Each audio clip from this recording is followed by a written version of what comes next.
ಕೆಲವೊಬ್ರು ಕೇಳ್ಬೋದು ನಾವು ಯಾಕೆ IEC ಕೋಡ್ ತಗೋಬೇಕು ಅಂತ. ಫಸ್ಟ್, ಇಂಪೋರ್ಟ್ ಎಕ್ಸ್ಪೋರ್ಟ್ ಮಾಡ್ತಿರುವ ಬಿಸ್ನೆಸ್ಗಳಿಗೆ ತುಂಬ ಇಂಪಾರ್ಟೆಂಟ್ ಆಗಿರುತ್ತೆ. ಯಾಕಂತ ಅಂದರೆ IEC ಕೋಡು ಕಸ್ಟಮ್ಸ್ ಅಥಾರಿಟೀಸ್ ಕಡೆಯಿಂದ ಗೂಡ್ಸ್ನ ಕ್ಲಿಯರ್ ಮಾಡ್ಲಿಕ್ಕೆ ಹೆಲ್ಪ್ ಆಗುತ್ತೆ. ಜೊತೆಗೆ ಈ ಒಂದು IEC ಕೋಡ್ ಇಲ್ಲ ಅಂತಂದರೆ ನಿಮ್ಮ ಶಿಪ್ಮೆಂಟ್ ಸ್ಟಾಪ್ ಆಗಿ, ಜೊತೆಗೆ ನಿಮ್ಮ ಬಿಸ್ನೆಸ್ನ ಇಂಟರ್ನ್ಯಾಷನಲ್ ಆಗಿ ಜೊತೆಗೆ ಲೀಗಲ್ ಆಗಿ ರನ್ ಮಾಡಲಿಕ್ಕೂ ತುಂಬ ಪ್ರಾಬ್ಲಮ್ ಆಗುತ್ತೆ. ಎರಡನೇದಾಗಿ, ನೀವು ಮಾಡಿರುವ ಟ್ರಾನ್ಸಾಕ್ಷನ್ಗೆ ಫಾರಿನ್ ಪೇಮೆಂಟ್ಸ್ನ ಬ್ಯಾಂಕ್ ಕಡೆಯಿಂದ ಸಿಗಲಿಕ್ಕೆ ಸಾಧ್ಯವಾಗಲ್ಲ.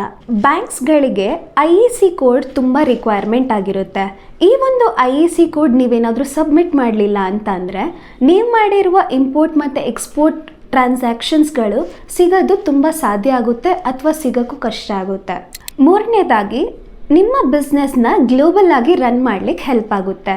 ಈ ಒಂದು IEC ಕೋಡ್ ನಿಮ್ಮ ಬಿಸ್ನೆಸ್ ಪ್ರಾಡಕ್ಟ್ಸ್ನ ದೇಶದ ಮೂಲೆ ಮೂಲೆಗೂ ಎಲ್ಲ ಕಸ್ಟಮರ್ಸ್ಗೂ, ಅದು ಇಂಡಿಯಾಯಿಂದನೇ ಎಕ್ಸ್ಪೋರ್ಟ್ ಮಾಡಿ ನಿಮ್ಮ ಬಿಸ್ನೆಸ್ನ ಗ್ಲೋಬಲ್ ರೇಂಜ್ ಆಗಿ ಎಕ್ಸ್ಪ್ಯಾಂಡ್ ಮಾಡಲಿಕ್ಕೂ ಹೆಲ್ಪ್ ಆಗುತ್ತೆ.